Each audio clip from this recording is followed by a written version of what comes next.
ദൈവത്തിൻ്റെ അതിപരിശുദ്ധ നാമം വീണ്ടും വാഴ്ത്തപ്പെടുമാറാകട്ടെ. യോഹന്നാൻ്റെ സുവിശേഷം 3-16 തിരുവഴുത്ത് വരുമ്പോൾ അവിടെ നമ്മൾ ഇങ്ങനെ വായിക്കുന്നു: തൻ്റെ ഏകജാതനായ പുത്രനിൽ വിശ്വസിക്കുന്ന ഏവനും, ജാതി മത വർഗ ലിംഗ വർണ്ണ വ്യത്യാസമില്ലാതെ ഏവനും നശിച്ചു പോകാതെ നിത്യജീവൻ പ്രാപിക്കേണ്ടതിന് ദൈവം തൻ്റെ പുത്രനായ യേശു ക്രിസ്തുവിനെ നൽകുവാൻ തക്കവണ്ണം ലോകത്തെ സ്നേഹിച്ചു സകല ലോക മനുഷ്യവർഗത്തെയും ദൈവം സ്നേഹിച്ചു എന്ന് തിരുവചനം നമ്മോട് പറയുന്നു. ആകാശവും ഭൂമിയും ചന്ദ്രനും സൂര്യനും സകല ചരാചരങ്ങളെയും സൃഷ്ടിച്ച ദൈവത്തിന് നമ്മുടെ നേർച്ച കാഴ്ചകളോ നമ്മൾ തിരികത്തിച്ചിട്ടുള്ള വെട്ടമോ നമ്മുടെ ഒരു ശ്രേഷ്ഠതയും അല്ലെ നമ്മുടെ ഒന്നും ദൈവത്തിന് വേണ്ട. ദൈവം നമ്മളിൽ നിന്ന് ആഗ്രഹിക്കുന്നത്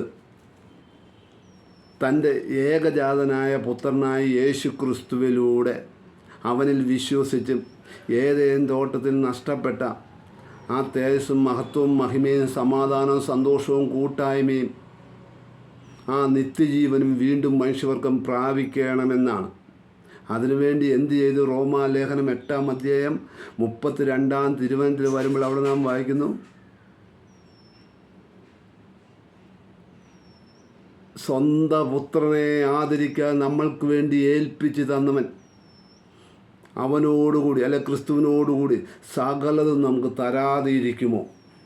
സകലതും ക്രിസ്തുവിനോടുകൂടെ നമ്മൾക്ക് തന്നിരിക്കുക. സ്വർഗത്തിലെ സകല ആത്മീയ അനുഗ്രഹങ്ങളാലും ക്രിസ്തുവേശുവിൽ നമ്മെ അനുഗ്രഹിച്ചിരിക്കുന്നുവെന്ന് എഫേസ്യർക്ക് എഴുതിയ ലേഖനം 1-3 നമുക്ക് കാണുവാൻ സാധിക്കുന്നു. വീണ്ടും നമ്മൾ യോഹന്നാന്റെ സുവിശേഷം 6 അതിൻ്റെ 40 തിരുവചനത്തിൽ വരുമ്പോൾ അവിടെ നമ്മൾ ഇങ്ങനെ വായിക്കുന്നു: പുത്രനെ നോക്കിക്കൊണ്ട് അവനിൽ വിശ്വസിക്കുന്ന ഏവനും നിത്യജീവനം ഉണ്ടാകണമെന്നാകുന്നു എൻ്റെ പിതാവിൻ്റെ ഇഷ്ടം. ഞാൻ അവനെ ഒടുക്കത്തെ നാളിൽ ഉയർത്തെഴുന്നേൽപ്പിക്കും.